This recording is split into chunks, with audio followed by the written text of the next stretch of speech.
Every Sunday for 67 years, Ruth Calloway set a place at the dinner table that no one ever sat in. She did not think of it as a ritual. It had started when she was small, 8 years old, maybe 9, when she had begun, for reasons she could not name and did not try to, setting one extra plate, one extra fork, one extra folded napkin at the corner of the table that faced the window. Her mother never asked about it. Her children, when she had them, stopped asking after the first few times. Her husband Leonard, 41 years married, had learned early that some things in a house exist because they need to and not because they can be explained. The extra place was always there, always clean, always ready. Ruth had no name for who it was for. 430 miles away in Spokane, Washington, a man named Bernard Moss had spent 67 years setting his mother's photograph face down on the nightstand before he went to sleep. Every night.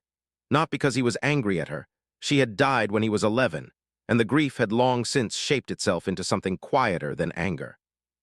He set it face down because he could not sleep with her looking at him and not being able to ask her the question he had carried since the day he found the letter in her cedar chest. The letter had been written in 1956. He had found it in 1971 when he was 15. It said, "Your daughter doesn't know you exist. She never will. That is the agreement. Please understand." Bernard Moss had been carrying that sentence for 52 years. He had a daughter. Not the daughter in the letter. His own daughter, Priya, 38, who had submitted the Family Feud application on behalf of their family 6 months ago, who had spent those 6 months building something elaborate and careful and breathtaking in scope. On a Thursday afternoon in April, two families walked into the Family Feud studio in Los Angeles. On one side, Ruth Calloway, 67 years old, retired schoolteacher from Macon, Georgia, who had been setting an extra place at the dinner table since she was 8 years old and had never once been able to explain why. On the other side, Bernard Moss, 69 years old, retired postal worker from Spokane, Washington, who had been sleeping with his mother's photograph face down for 52 years and who had one question that no game show was going to answer. Except that today it was. Steve Harvey did not know what he was walking into. He was about to find out.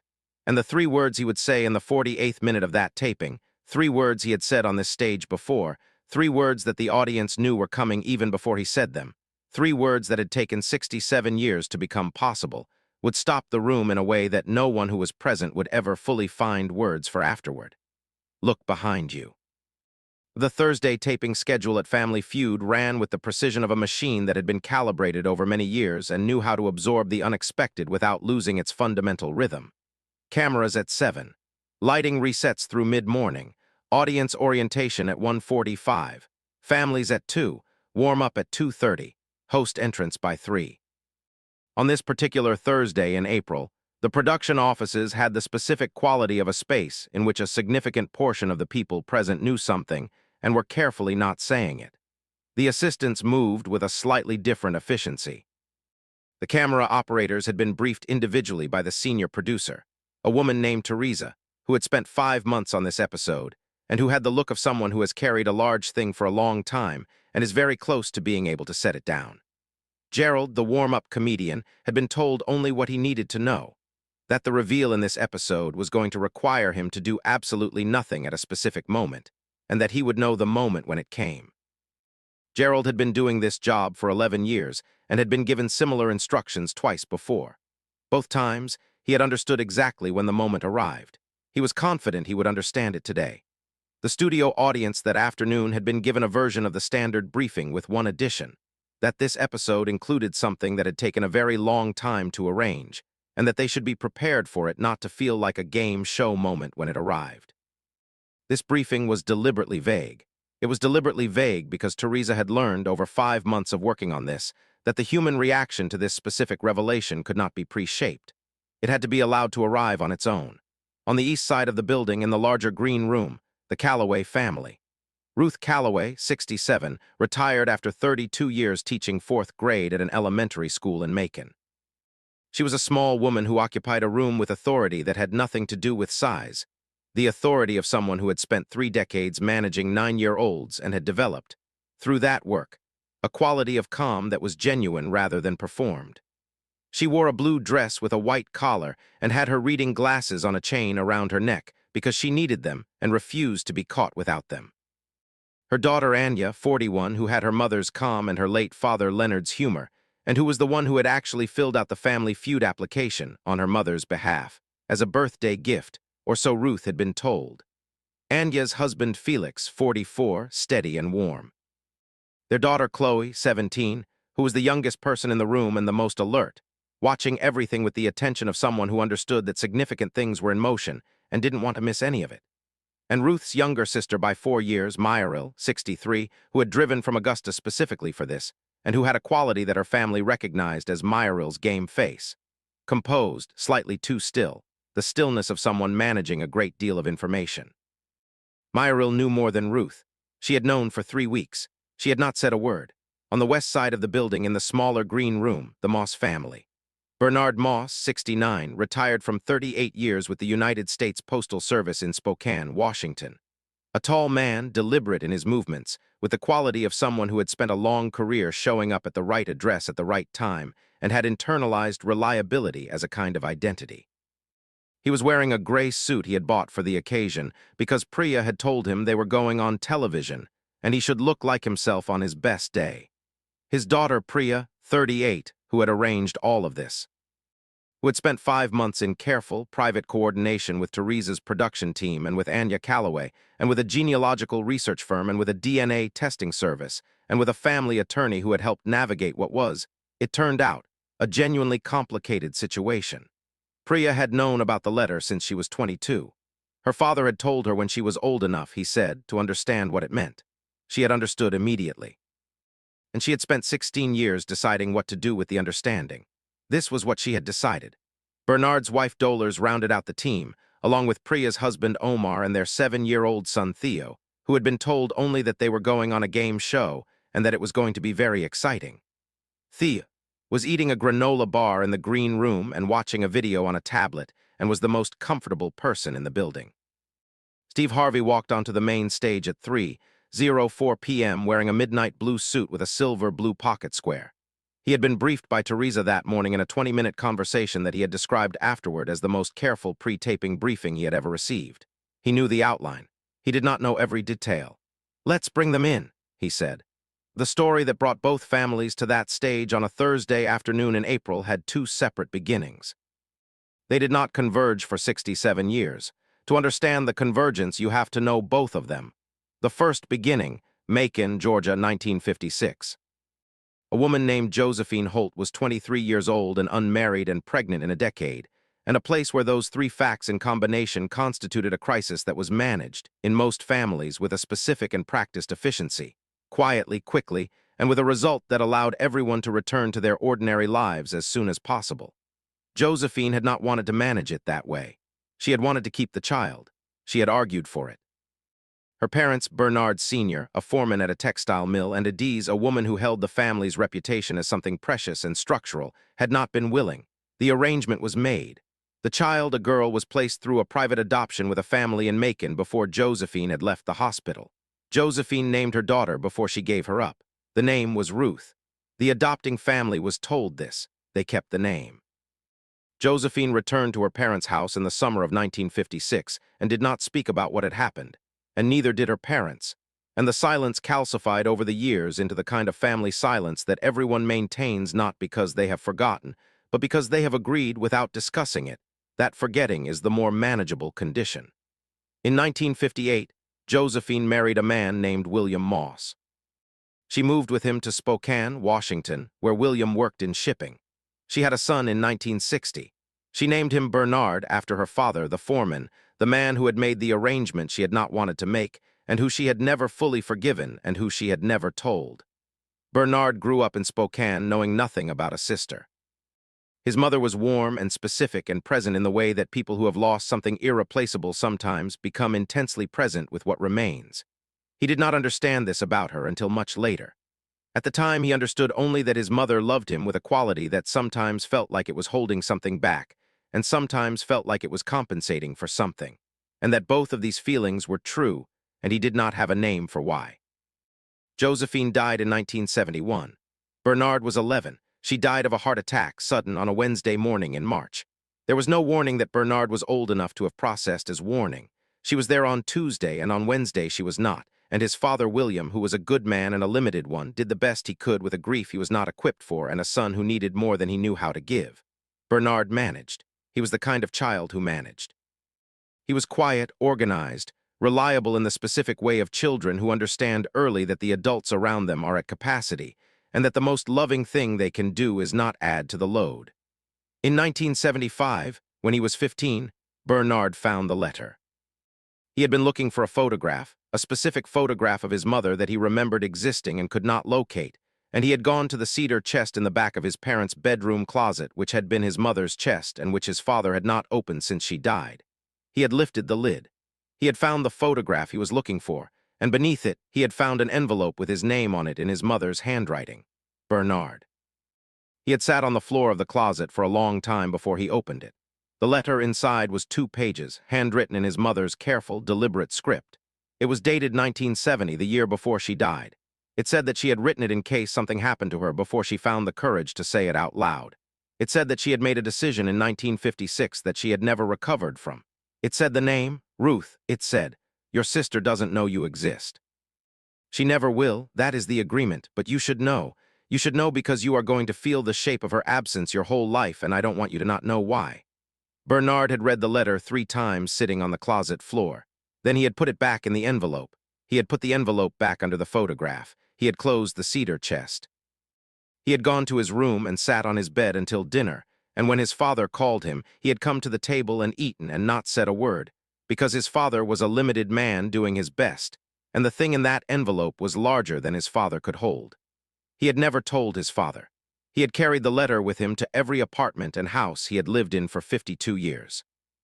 It was in the cedar chest now, his mother's cedar chest, which he had taken from his father's house when his father died in 1989, in the spare bedroom of his house in Spokane. He had told his daughter Priya when she was 22. He had decided then that she was old enough to understand what it meant and young enough that the telling might lead to something, which he had stopped allowing himself to hope for directly, but had not quite stopped allowing himself to hope for indirectly. Priya had understood immediately. She had also, over the 16 years since, been deciding what to do with the understanding.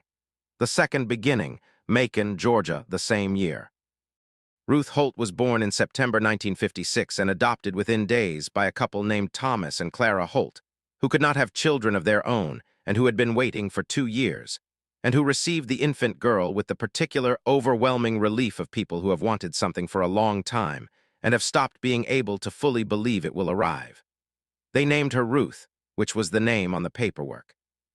They kept it because Clara said it was a good name and because changing it felt to both of them like the wrong beginning. Ruth grew up knowing she was adopted. The Holts told her when she was 7, in the careful, loving way of parents who had decided that the truth told young and told warmly was better than the truth discovered late and discovered alone. Ruth had taken it in. She had not, at 7, had a framework large enough to know what to do with it. She had filed it somewhere and returned to being 7. What she had not been told, what Thomas and Clara did not know, because the arrangement had been managed above them, and they had received only what the intermediary chose to share, was that there had been a pregnancy before. That Ruth's birth mother had a son 2 years after giving Ruth up. That Ruth had a brother 4 years younger than her who was growing up in Spokane, Washington, sleeping with his mother's photograph on his nightstand, and carrying an envelope in every cedar chest he had ever owned. Ruth grew up in Macon. She became a schoolteacher. She married Leonard Calloway in 1981, and they had 2 daughters, Anya and a younger one, Simone, who had moved to Portland and called every Saturday. She taught 4th grade for 32 years and retired at 64 and took up gardening and continued to read 3 books a month and set an extra place at the Sunday dinner table. She had done the extra place since she was 8. She could not explain it to anyone who asked, including herself. It was not a conscious decision. It was the kind of thing the body does when it knows something the mind hasn't been given access to. A preparation, a held space, a setting of the table for someone whose name you don't have. The load-bearing object in this story was a recipe card. Josephine Moss, née Holt, had kept a recipe box. After she died, the box had gone to William, and when William died, it had gone to Bernard, and Bernard had kept it in the kitchen because he used the recipes, not all of them, but the ones he could make, the ones that required ingredients he recognized and techniques he had watched his mother perform enough times to replicate approximately. One of the cards was for a sweet potato pie.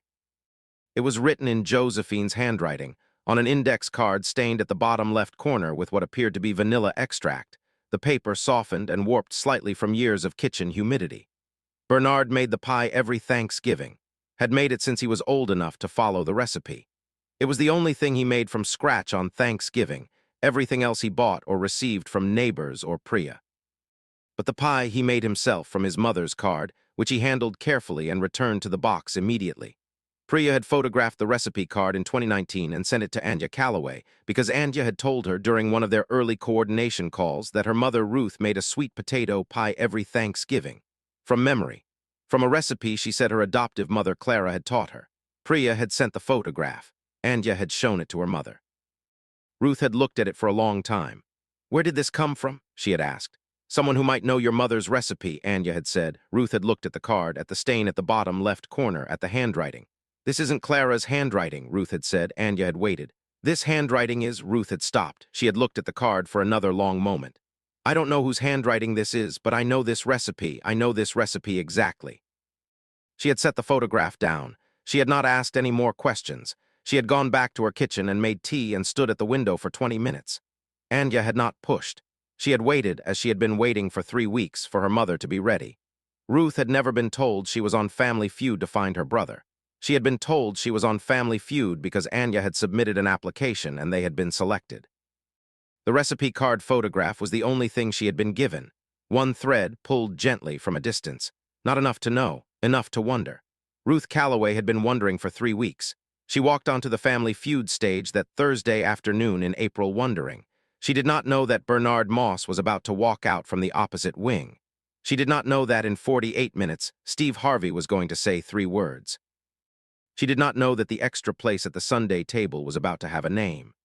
The Calloway family walked onto the stage from the left wing. Ruth first, then Anya, Felix, Chloe, and Myril. On the other side of the stage, the Moss family walked out from the right. The staging had been arranged so that both families entered simultaneously. The Calloway family saw the Moss family as they were completing their entrance. The Moss family saw the Calloway family at the same moment. None of them knew each other by sight. Bernard Moss had never seen a photograph of Ruth Calloway. Ruth Calloway had never seen a photograph of Bernard Moss. Priya had been careful to keep all information compartmentalized. Anya knew the shape of the secret, but not the details of Bernard's history. Bernard had been told only that the woman he was going to meet was the daughter named Ruth. So both families walked to their positions and looked at each other the way opposing families always looked at each other, with the curious, competitive, basically friendly attention of people about to play a game. Ruth looked at Bernard. Bernard looked at Ruth. Neither of them said anything. They were 15 feet apart on opposite sides of center stage, and the distance was ordinary and the moment was ordinary, and nothing in their faces indicated that something was happening below the surface. But something was. Steve Harvey watched both families settle. He greeted the Calloway side first, warmly, asking names, asking where they were from, letting Ruth tell him about 32 years of 4th grade in Macon and the garden she had taken up in retirement. "You strike me as a woman who knows exactly how things should be done," Steve Harvey said. "I taught 9-year-olds for 32 years, Ruth said. "You learn to be clear." "I imagine you do," Steve said. Then he turned to the Moss family. He talked with Bernard for a few minutes. 38 years with the Postal Service. Spokane. The particular satisfaction, Bernard said, of a job where the thing you did was straightforward. You took something from one person and you got it to another person. You showed up at the right address. You didn't miss deliveries. "A man who believes in showing up," Steve said. "It's the only way things get delivered," Bernard said. Steve Harvey nodded. He glanced briefly at the wing where Teresa was standing. A signal, she gave a small nod back. "Before we start the game today," Steve said, addressing both families, "I want to do something a little different. I want to ask both of you a question, not a Family Feud question, a personal question." He looked at Ruth first. "Ruth, you were adopted." Ruth looked at him without surprise. The application had asked about her background, and she had been honest. "I was," she said. "Did you ever search for your birth family?" A pause. The kind that comes not from hesitation, but from a person deciding how truthful to be with a large audience watching. "I thought about it," Ruth said carefully. "When I was younger, I decided I had a family. I had Thomas and Clara. I didn't want them to feel insufficient." "So you didn't search?" "No. Is there something you always wondered, though? Something you always wanted to know?" Ruth looked at Steve Harvey. She glanced very briefly and without turning her head at the Moss family on the other side of the stage. Then she looked back at Steve. "I always wondered if there was someone else," she said. Someone I didn't know about, my birth mother, whether she had, she paused. She adjusted what she was about to say slightly. Whether she had people, whether there were others. Steve Harvey nodded slowly. He let that land, then he turned to Bernard. Bernard, did you ever search for your sister? Studio went very quiet. Ruth's head turned, not dramatically, the small, involuntary movement of a person whose body has responded to a word before the mind has caught up. Bernard looked at Steve Harvey. For a long time I thought I shouldn't, he said. The letter said she didn't know. It said that was the agreement. He paused. I thought about what it would mean to show up in someone's life and tell them something they'd never known and might not want to know. I was afraid of what that would do to them. What changed? Steve said. Bernard looked at his daughter, Priya. My daughter told me that people have the right to know their own story, he said. Even if the story is complicated, even if it comes late, she said 67 years was late enough. Steve Harvey looked at Priya. Priya looked at Ruth. Ruth was very still. She was looking at Bernard, not the way she had looked at him when both families walked in. The other way. The way you look at someone when several things that have been separate in your mind are beginning slowly to arrange themselves into a shape. Steve Harvey turned to the audience. I want to take a moment, he said, before we do anything else, because there is something happening in this room right now that I think deserves to happen fully and not in the middle of a game. He walked to center stage. He stood between both families. Ruth, he said, quietly, I need to tell you something. Steve Harvey looked at Ruth Calloway. She was looking back at him with the expression of a woman who had been a fourth-grade teacher for 32 years and had learned not to show students when she was uncertain, and who was, beneath that composure, genuinely uncertain. 5 months ago, Steve said, your daughter Anya submitted an application to this show, and at approximately the same time, Priya, he gestured across the stage. Priya submitted an application for her family. Ruth looked at Anya. Anya looked at her mother with the expression of a woman who has been holding a secret for 3 weeks and is very close to not having to hold it anymore. Those 2 applications, Steve continued, were coordinated. Your daughter and Bernard's daughter had been in contact for 5 months before either application was submitted. They had worked together with a production team and a research team and a legal team to arrange what I am going to tell you now. Ruth was very still. Bernard Moss, Steve said, is your brother. The room did not make a sound, not the audience, not the crew, not either family. The only sound in the studio for approximately 6 seconds was the low ambient hum of the lighting grid and the building's ventilation system, which continued because physical systems do not pause for human moments. Then Steve Harvey said, he has known about you for 52 years. He found a letter his mother left him when he was 15. Ruth was looking at Bernard. Bernard was looking at Ruth. He had the expression of a man who has been carrying something for half a century and has just been told that the carrying is over, which is not simple relief, because the thing you have been carrying has become, in some ways, part of your structure, and its removal requires an adjustment that is simultaneous with the feeling of being lighter. Your birth mother's name was Josephine, Steve said. He was speaking carefully at the pace of someone delivering information that needs to be received at the right speed. She was born in Macon, the same city you grew up in. She placed you for adoption in 1956. She married in 1958. She had Bernard in 1960. She died in 1971 when Bernard was 11. Ruth closed her eyes, just for a moment, just briefly. The specific gesture of a person absorbing something large in a space that is too small for it and trying to find the room. She left Bernard a letter, Steve continued. In the letter, she told him you existed. She told him you didn't know, and she told him that was the arrangement. What did the letter say? Ruth asked. Her voice was steady. Steve looked at Bernard. Bernard reached into the inside pocket of his gray suit jacket. He took out an envelope.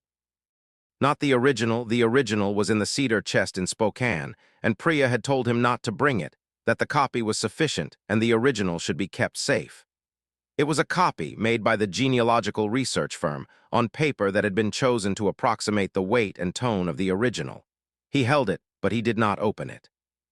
It said, Bernard began, and his voice was the voice of a man who has recited something so many times in his own mind that the recitation has become a kind of separate object existing outside him and available to him simultaneously.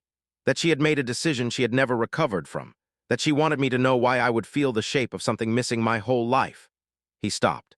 The shape of something missing, Ruth said. It was not a question. It was the repetition of a person who has heard a phrase and recognized it as something they have known, just not in those words. Yes, Bernard said. Ruth looked at him from across the stage. I've been setting a place at the table since I was 8 years old, she said, quietly, to him specifically, not for the audience, not for the cameras, for him. I didn't know who it was for, I just knew there was someone. Bernard looked at her for a long moment. I know, he said. You couldn't have known, Ruth said. I mean, I understand it, he said. I felt it too, not a place at a table. I felt it differently, but I felt it. Steve Harvey, who had been standing at the midpoint of the stage, stepped back slightly, not far, just enough to create the space that this needed. Myril, at the far end of the Calloway family grouping, put both hands over her face. She had known for 3 weeks. She had kept it. She was not keeping it anymore. Chloe, 17, was holding her grandmother's arm without having decided to. The decision had been made somewhere below decision-making. Priya, on the other side, was watching Ruth with the expression of someone who has spent 5 months engineering a moment and is now watching the moment exist in reality, which is always different from how it existed in the engineering. Larger, less controllable, more real. Omar, her husband, had his hand on the small of her back. Theo, 7 years old, had put down his tablet. He was watching the grown-ups with the particular, serious attention of a child who understands that something important is happening, even without the vocabulary to name what it is. Steve Harvey looked at both families. There is something else, he said, and I want to tell you this before anything else happens because I think you need to know it. He looked at Ruth. Your birth mother, Josephine, kept a recipe box. Bernard has had it since his father died. One of the cards in that box is a recipe for sweet potato pie in Josephine's handwriting. Anya showed you a photograph of that card 3 weeks ago. Ruth looked at her daughter. Anya said, I'm sorry I couldn't tell you more. I didn't want you to hear it before you were here. Ruth looked at the photograph of the card that she had been shown 3 weeks ago. She had it in her memory precisely. The slant of the handwriting, the stain at the bottom left corner, the way the recipe was structured, the specific ratios, the note at the bottom about temperature that was slightly different from what Clara had taught her. She had made this pie for 40 years, from memory, from a recipe she had learned without knowing where she had learned it, from a recipe that her adoptive mother Clara had apparently known, had apparently been given, as part of an arrangement that no one had fully explained. Josephine gave the recipe to Clara, Steve said. We don't know how. The research team found a letter from Josephine to the adoption intermediary dated 1957 that asked that Ruth be given the recipe when she was old enough. It was the only thing Josephine asked to pass through. Ruth Calloway put her hand over her mouth. She stood at the podium with her hand over her mouth and her eyes full and her composure, which was real and had been maintained and was not performed, at the edge of what it could hold. Steve Harvey let the room hold that for as long as it needed to. Then very quietly he said, She found a way to give you something without breaking the agreement. She found a way to reach you. Ruth lowered her hand. The pie, she said. The pie, Steve confirmed. Ruth looked across the stage at Bernard. You make it too, she said. Bernard said, every Thanksgiving, from her card. I make it from memory, Ruth said. I didn't know it was her recipe. Clara never told me where it came from. Clara may not have known who it came from, Bernard said. She may have only known that it was meant for you. The room was very quiet again. Then Steve Harvey said, Are you ready? Ruth looked at him. For what? He's been waiting 67 years to meet you, Steve said, and he's right here. But I think this moment deserves the full weight of it. I think you deserve to turn around and find him the right way. He paused. If you're ready.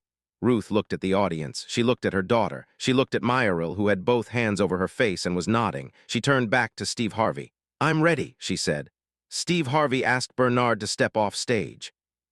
This was the choreography that Priya and Teresa had worked out over weeks. Bernard and the Moss family would exit to the left wing, and Ruth would be asked to turn and face the opposite direction, toward the back of the stage, where a second podium arrangement had been quietly placed during the extended conversation. Bernard walked off stage without saying anything more. Before he went, he caught Ruth's eye. He did not smile. He simply looked at her for one moment, the specific look of a person confirming that the other person is real, that this is actually happening, that 52 years of carrying a letter in a cedar chest has led to this particular Thursday afternoon and this particular look across a game show stage. Then he walked to the wing. Steve Harvey turned to Ruth. I'm going to ask you to do something that is going to feel strange, he said. I'm going to ask you to tell me something true. About the extra place at the table. Ruth looked at him. I want to understand it before the moment, Steve said. I want to understand where it came from. Ruth thought about this for a moment. I was 8, she said. I was setting the table for Sunday dinner, and I put down 5 plates, one for Thomas, one for Clara, one for my grandmother who came on Sundays, one for myself. And then I went back to the cabinet and got a 5th plate and put it at the corner. Why? I don't know, Ruth said. I genuinely don't know. Clara asked me and I couldn't answer her. She didn't make me take it away. She just let it be there. And you kept doing it. Every Sunday for 59 years. She paused. 59 years of Sunday dinners with an empty place. My children grew up thinking it was a thing we did. My grandchildren think it's a tradition. She looked at Chloe, who was standing beside her. I never told them what it was. "'Cause you didn't know," Steve said. "Because I didn't know who it was for," Ruth said. "I only knew that it was for someone." Steve Harvey looked at the audience. He looked at the camera. He let the room absorb this. Then Anya said from beside her mother, "Mama, there's something else I should tell you before the moment." Ruth turned to her daughter. "When I spoke with Priya the first time," Anya said, "she told me what Bernard had been doing, the same way you've been setting a place, on his side." Ruth waited. "He's been sleeping with his mother's photograph face down on the nightstand," Anya said. "Every night since he found the letter, for 52 years. Ruth looked at her. "Why face down?" Ruth asked. "He said he couldn't sleep with her looking at him when he couldn't ask her the question." Ruth was quiet. "What was the question?" Steve Harvey asked. Anya looked at her mother. Ruth looked at Steve. "I think I know what the question was," Ruth said. "What was it?" Steve said. "He wanted to ask her if Ruth was all right," Ruth said. "She said it simply in the way you say something when you have arrived at it through another person's experience and it has become, in the arriving, also your own. He wanted to know if his sister was all right, and he couldn't ask her because she was gone, and he couldn't ask me because he was afraid of what showing up would do to me." She looked at Steve. "He was trying to protect me," she said. "A man I'd never met was trying to protect me from something I didn't know was a thing to be protected from." Steve Harvey said nothing for a moment. "He was your brother before you were his sister," Steve said. "He knew about you, he carried you, and he was trying to take care of you even from the distance." Ruth looked down at her hands. She was wearing on her right hand a plain gold ring that had been Clara's. Clara had given it to her on her wedding day. It was not an engagement ring, and it was not a wedding ring. It was just a ring that Clara had worn on her right hand for 30 years and had placed on Ruth's right hand on the morning of her wedding to Leonard and said nothing about and not asked for back. Ruth had worn it every day since 1981. "My daughter told me," Ruth said, looking at the ring, "that someone might know my mother's recipe 3 weeks ago. I looked at the photograph of that card and I knew that handwriting was not Clara's. I didn't know whose it was, but I knew the recipe. I knew it exactly." She looked up. "I went home that day and made the pie. I don't know why, I needed to make it." "And," Steve said, "it tasted the same," Ruth said. "It always tastes the same. My whole life this pie has tasted the same, and I could never figure out why Clara's version and my version tasted identical when I never watched her make it. I assumed I remembered it better than I thought." She paused. "I didn't remember it. It was in me. It was always in me from wherever she gave it." Steve Harvey looked at the audience. He looked at the cameras. "Are you ready?" he said to Ruth. She straightened. The teacher's posture. The posture of someone who has been in front of rooms for 32 years and knows how to stand up in them. "Yes," she said. Steve Harvey turned to face the wing where Bernard was waiting. He lifted his microphone. He said 3 words. "Look behind you." Ruth turned. Bernard Moss walked out of the left wing. He walked slowly. Not dramatically. There was nothing in his walk that was designed for effect. He walked the way a 69-year-old man walks when he has spent 52 years moving toward a moment and has finally arrived at it and is not in a hurry because the hurrying is over.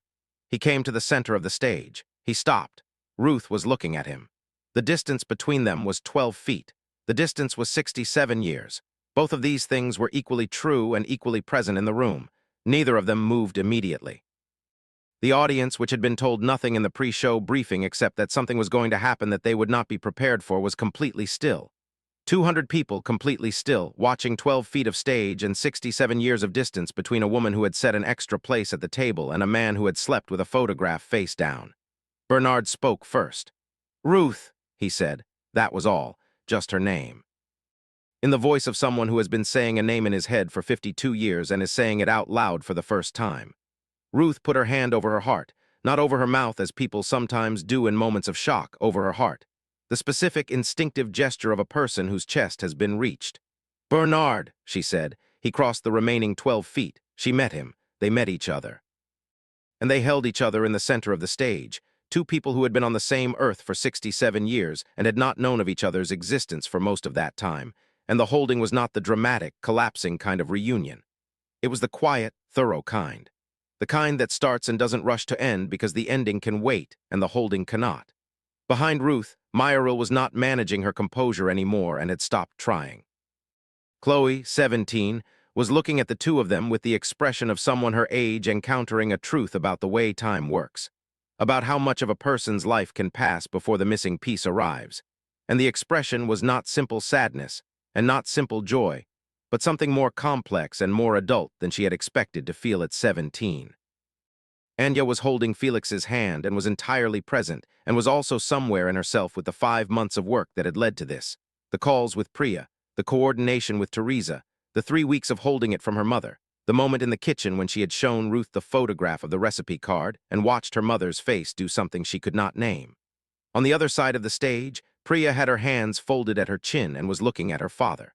Bernard had not cried. He was a man who had learned at 11 years old in a house where his father was at capacity to manage his own weight.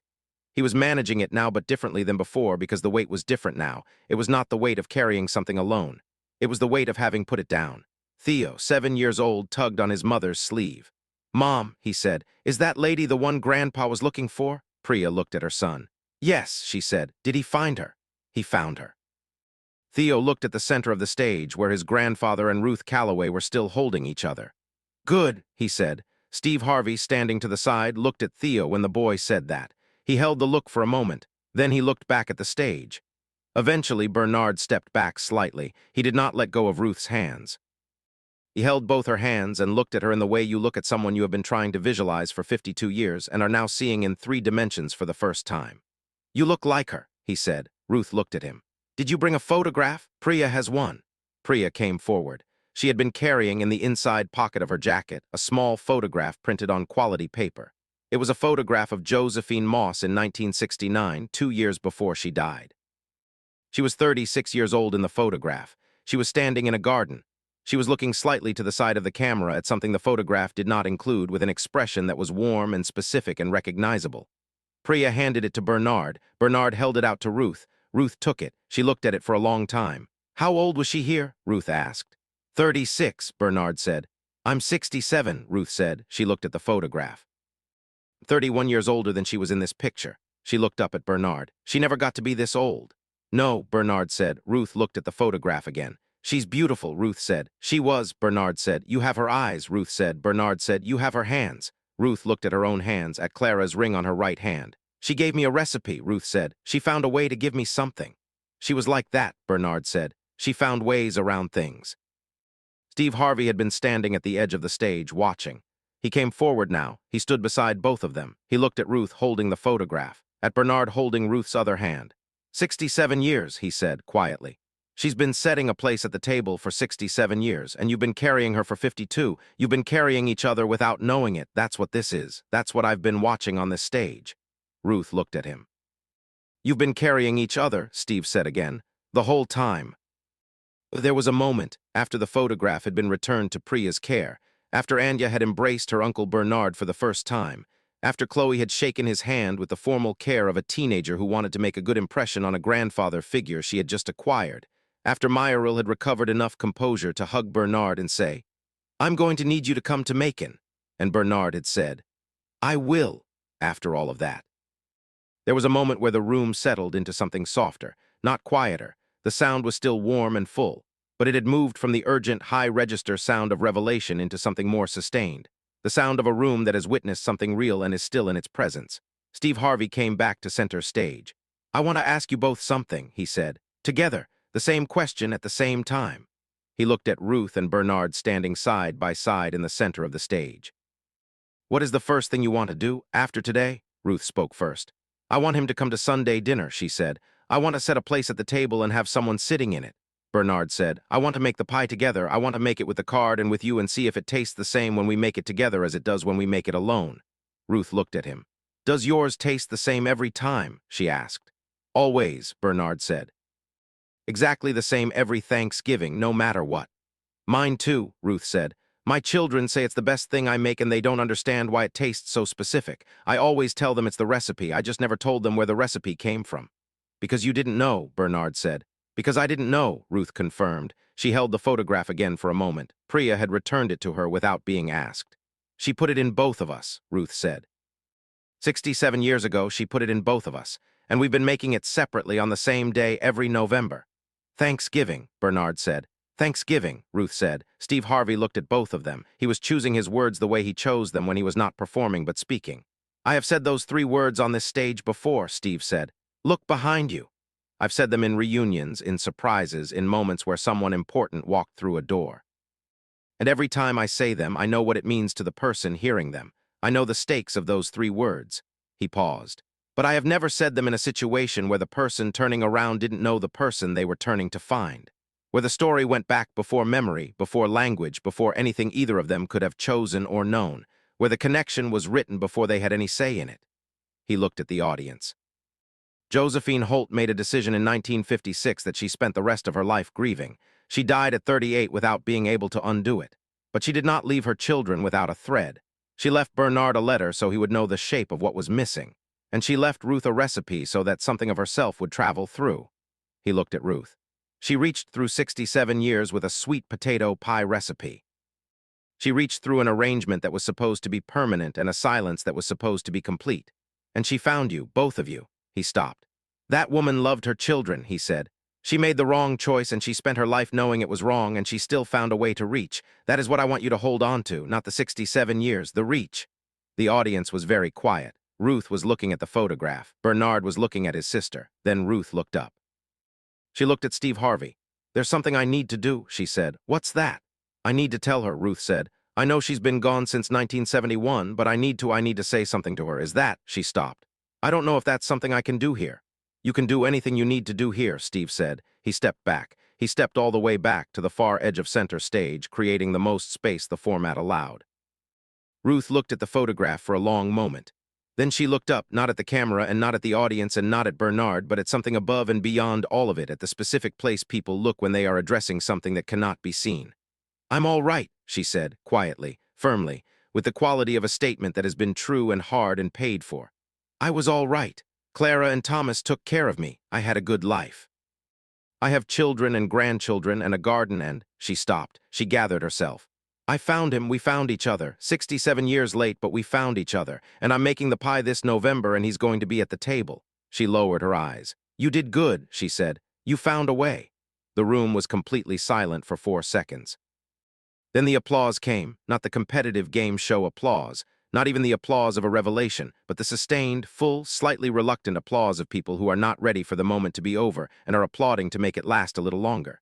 Steve Harvey stood at the edge of center stage and let it go on. Bernard reached over and took his sister's hand. Ruth held the photograph with one hand and her brother's hand with the other. The extra place at the Sunday table had a name. They did not play the game that afternoon. Teresa, watching from the production booth, had made the call at the beginning of Beat 7 that the format was not going to happen today, and had gotten the sign-off she needed from the senior producer, and both families had been informed gently and had agreed without hesitation. Both families would be compensated in the standard way. Both were welcome to return for a full taping if they wished. The production team would reach out. Nobody in the room had been thinking about the game. Both families went to dinner. A private room at a restaurant 12 minutes from the studio, which Teresa had reserved on the chance it would be needed and which became necessary the moment Ruth said, "Look behind you." They ate for 3 hours. Bernard told Ruth about Spokane, about the Postal Service, about the specific satisfaction of a job where you showed up and you delivered. Ruth told Bernard about Macon, about 32 years of fourth graders. About Leonard, who had died 8 years ago and who she still talked to sometimes on early mornings in the garden, because the garden was where she felt closest to the things she couldn't see. Bernard told her about Josephine. He told her the things the letter could not contain. The quality of her laugh, the way she made breakfast, the specific manner she had of looking at him when she knew he was managing something and was deciding whether to press or let him manage. He told her about the cedar chest and the recipes and the sweet potato pie every Thanksgiving for 40 years. Ruth listened to all of it.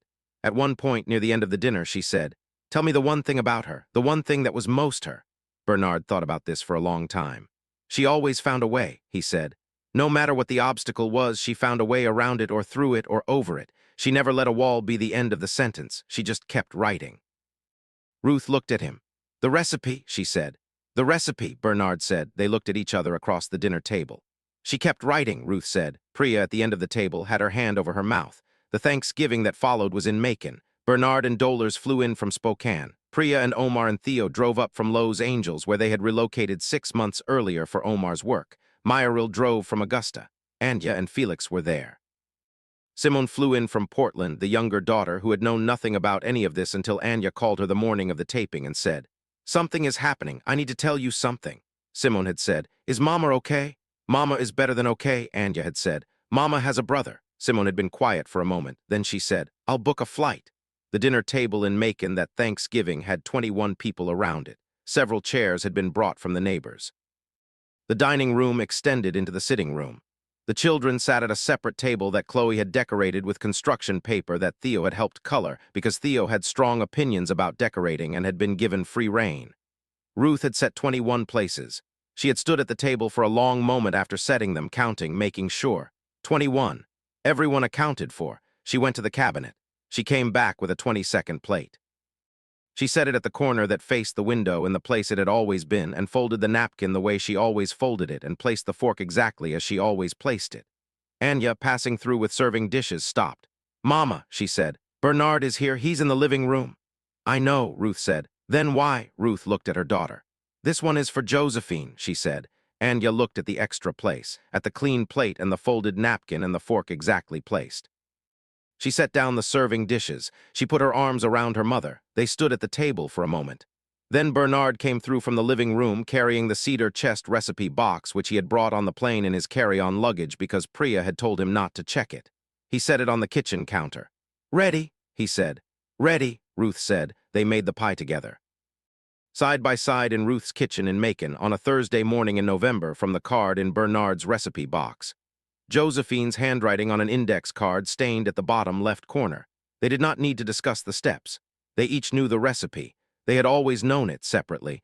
They made it together without consulting the card more than twice. It tasted the same.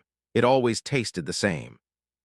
They ate it at dinner, all 21 people, 22, if you counted the extra place at the corner that faced the window, and there were second servings and then thirds, and Theo said it was the best thing he had ever eaten, and Bernard said that was the right answer, and Ruth said that was what Josephine would have wanted to hear. Some things pass through without asking permission. A recipe, a habit, an empty place at a table. Some connections are written before we have the language to read them, and we spend our lives following them without knowing what they are. Setting extra plates and keeping photographs face down, waiting for the morning when someone finally says 3 words and the room makes sense. If this story reached something in you today, if you thought about someone whose place has been set without being filled, someone the table was always waiting for, subscribe. We find these stories every single week. The ones that travel 67 years to arrive. The ones written in recipe cards and cedar chests and habits we can't explain.